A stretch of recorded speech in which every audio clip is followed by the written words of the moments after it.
Hola amigos, ¿qué tal? Stuart here from Spain Speaks with an update video today. We'll have a bit of a chat about what's going on around the country. We'll go into the newspapers and check out what is happening there. And then at the end of the video, we'll go into the comment section and take a look at what is happening there also. Now, it's a big day today in the UK, of course, Freedom Day. A lot of the restrictions that have been in place for a long time there in the UK are going away. No more social distancing, I believe. You can get together with as many people as you want. And I also believe that you don't have to wear a mask on public transport or in other public spaces anymore. And all I can say is that in Spain it is completely different, with more and more restrictions being brought in daily. Now, if you haven't realized, I'm currently in Portugal and the situation here is also very, very strict. I went to a supermarket yesterday to buy a few things and there was a police presence in the supermarket. An officer was walking around making sure people were wearing masks, making sure that there was a safe distance between customers in the supermarket. And if you want to go and have lunch or dinner at a restaurant in this part of Portugal, you have to show a COVID vaccination certificate or a negative COVID test to get in. And the amount of people that can eat inside a restaurant is also very limited. So Portugal very strict when it comes to COVID rules and regulations. And the Portuguese government recently announced a new rule for people crossing the border from Spain into Portugal, and it is that you need to show proof of vaccination or have a negative PCR. So Portugal very strict at the moment, even compared to Spain. Now, another piece of news that caught my attention today is about EU recovery funds. We know that Spain is going to get its hand on some of that money very, very shortly, and we can see that el gobierno holandés pide subhereditar futuros pagos a España a que cumpla los objetivos del plan.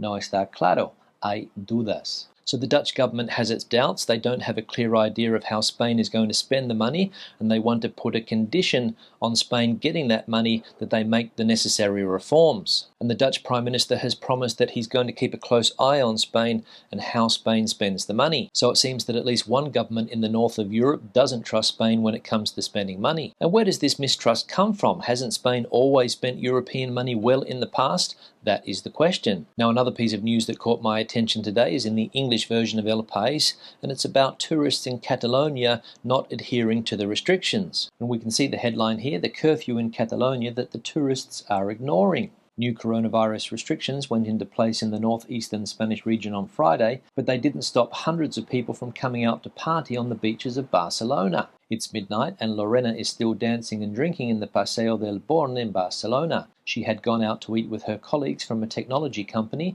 and is having some beers. This is where the party is, she says with a smile, while 3 different portable speakers blast out music and tourists shout drunkenly on the street. So tourists apparently not adhering to the new rules and regulations in Barcelona when it comes to curfews and are partaking in that great Spanish tradition of botellón. So maybe some people there are under the impression that the rules are not for tourists. Now, on the subject of tourism here in Spain and how many people are visiting the country this summer, we can see from this piece of news that in June more than 2.3 million people arrived in Spain, the highest number since the start of the pandemic. So more than 2 million people visiting the country in June, but that figure is still 75% down on 2019 figures. So huge problem still for the tourist industry in Spain. And the last piece of news that has caught my attention in the Spanish press today is about the restrictions in the UK being lifted, the Freedom Day, as I mentioned earlier, and a follow-up to a story that I mentioned yesterday about how bookings to Spain from the UK are up 400%. And as we can see here, las reservas de vuelos del Reino Unido a España se disparan un 400%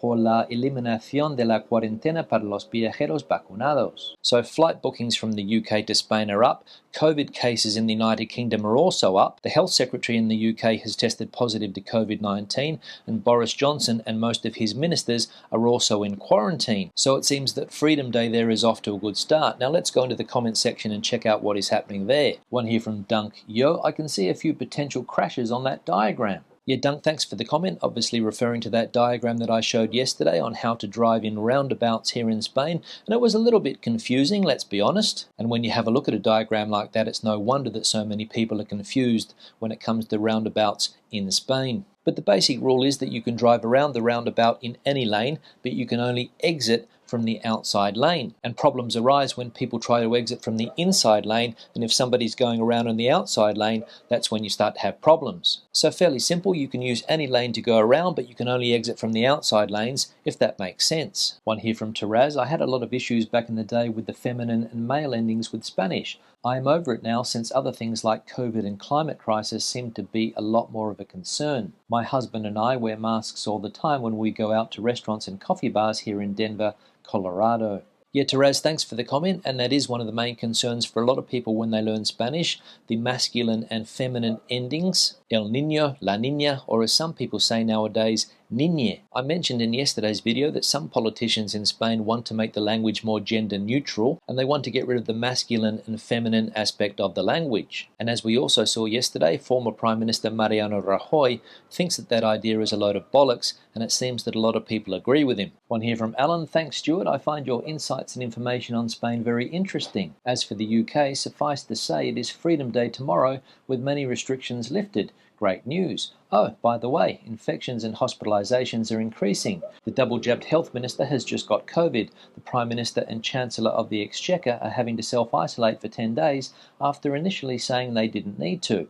A veritable cavalcade of clowns. Come on, Spain, top that. Alan, thanks for the comment, and I have also seen that the tabloid press in the UK is having a field day with what's going on there at the moment, and the fact that Boris Johnson did a complete U-turn when it comes to him having to self-isolate because he was in contact with that health minister that you mentioned. And from what I've read, a lot of health experts in the UK are not happy about those restrictions going away. And one health expert there was quoted as saying that daily cases could hit the 100,000 mark by the middle of summer. So good luck with the COVID experiment in the UK, and the world is watching to see what happens. One here from Auspicious. Imagine cycling through roundabouts in Spain. The rule, I assume, is for cyclists to always go on the far right even when they are taking the third or fourth exit. This can be very dangerous, especially of what you just said about cars not following their rule. Instead, I just follow the car's rule and will take the inside lane if leaving the third or fourth exit, making sure drivers can see me while doing it. A lot more safer that way. Even if I piss off one or two drivers, it only takes literally 30 seconds for me to cross, so they can bugger off. Yes, Bishop, thanks for the comment, and I don't even want to have to think about tackling a roundabout in Spain on a bicycle. And you're right, it can be very, very dangerous for cyclists using roundabouts in Spain, especially given the way that the cars use them. In fact, road cycling in general seems to be a very, very dangerous activity in Spain, so I'll stick to my mountain bike. One here from Malk. Are you related to Jacinda Ardern? You are beginning to sound like her. Yeah, Malk, thanks for the comment, and here we go again. Some people like you think that I'm on the left side of politics, some people think that I'm on the right side of politics, some people think that I'm in the centre. Basically, nobody knows where I sit on the political spectrum. And to be honest, I don't know either. All I want is good politics. I don't care if it comes from the right,